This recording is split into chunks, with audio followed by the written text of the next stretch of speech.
13 जनवरी से महाकुंभ शुरू होने जा रहा है। उत्तर प्रदेश के प्रयागराज में महाकुंभ 2025 का आयोजन किया जा रहा है। इसमें भाग लेने के लिए देश दुनिया से साधु संत और श्रद्धालु आ रहे हैं।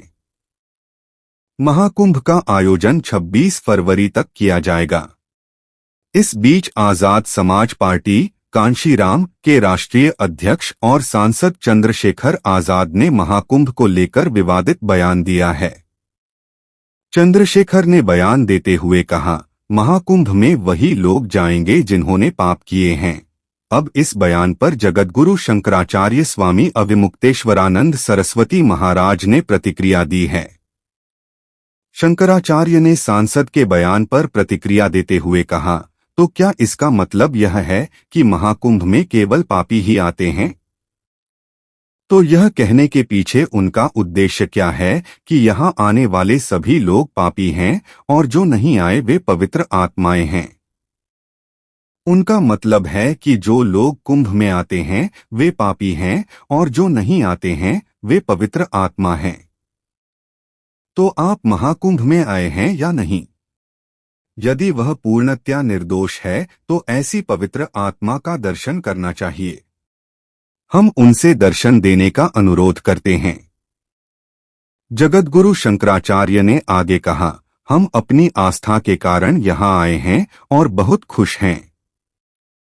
यह किसी के लिए समस्या नहीं होनी चाहिए।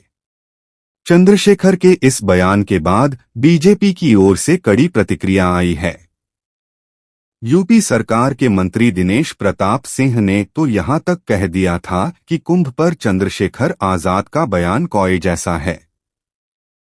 कुंभा पर चारों ओर से कोयल जैसी सुंदर ध्वनि आ रही है और वे बगीचे में बैठे कौए की भांति बोल रहे हैं।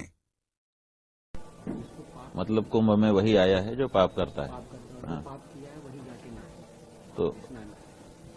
तो ऐसा कहने के पीछे उनका क्या उद्देश्य है कि यहाँ जो आए हुए हैं सब लोग पापी लोग हैं और जो नहीं आए हैं वो पुण्यात्मा लोग हैं, यही तात्पर्य।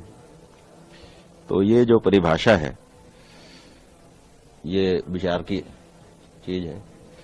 इसका मतलब है कि कुंभ में जो आया वो पापी और जो कुंभ में नहीं आया वो पुण्यात्मा। तो चंद्रशेखर जी आए हैं यहाँ कुंभ में कि नहीं आए?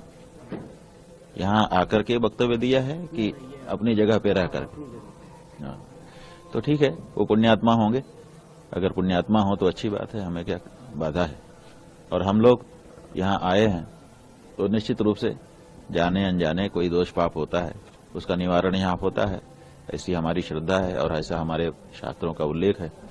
तो हम आए हैं यहाँ पर अपनी भक्ति भगवती गंगा यमुना त्रिवेणी को समर्पित कर रहे हैं और हमको बड़ा आनंद है।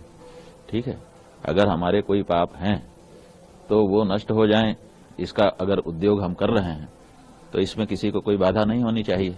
और जो ये मान रहे हैं कि वो तो उन्होंने तो कोई पाप किया ही नहीं, निष्पाप हैं, तो ऐसे निष्पापी व्यक्ति का तो बहुत आनंद, हम लोग तो दर्शन करना चाहेंगे। अनुरोध है रावण जी हम लोगों को दर्शन दें। आज ऐसा कोई दावा करने वाला व्यक्ति उत्पन्न हो गया कि मैं निष्पाप हूं पूर्ण रूप से, ये कितनी बड़ी बात है। उनके बारे में तो शोध की जानी चाहिए, उनके बारे में तो विशेष चर्चा की जानी चाहिए। नहीं, पूर्ण निष्पाप। हम लोग तो सोचते थे कि बड़ा कठिन है, नहीं, लेकिन कोई दावा कर रहा है कि मैं पूर्ण निष्पाप हूं तो अच्छी बात है।